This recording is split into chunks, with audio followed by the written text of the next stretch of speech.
che racconta a suo nipote com'era la vita in Friuli quando era giovane. Le difficoltà, il bisogno di lavorare, nulla da mangiare. Infatti a un certo punto la canzone dice «Le chiar era un lusso» e l'unico passatempo era quello di ascoltare la radio, ma l'importante era sempre darsi da fare. Mio nonno mi contava.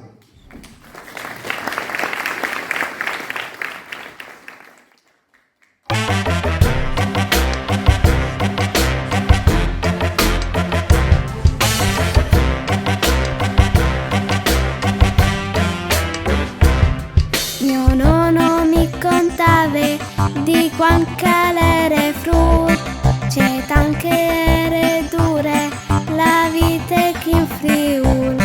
Mio nonno mi diceva di banchi alla siator, si tu svei di veial, tu scondati la smas dintor. Parvi di toglieri, provioni, li strovis, e sta tutti il viglia chiossola. Fa la farie di scopa, asta da una chiadu chiapoca. Sempre a me se da si patina sette gramola, misure li speraulis che son claus di mastia. E a dosi chiate sempre un vaso, val che un balone al fa sclonfa. Dare zona e chiocse, ande qualche buse li stropa. Piedi corse guasta ferli a 50. Paradonge ioxe distrigasti a spessea.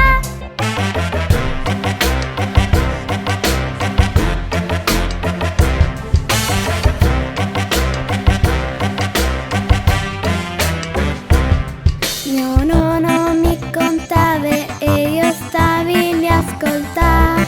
Non mi sapeva vere che non vessi di mangiare, che la chiara era un lusso, non me la radio di ascoltare.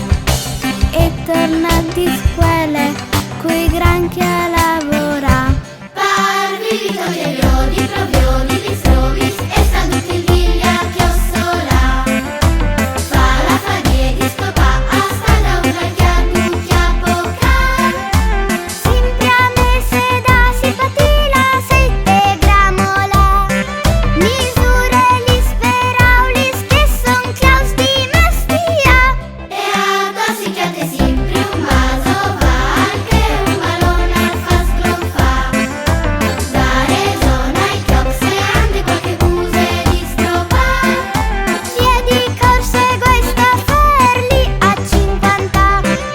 Paradonge ioxe distrigasi a spessea.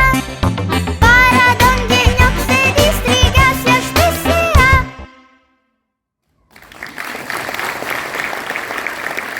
Anastasia e Ilaria.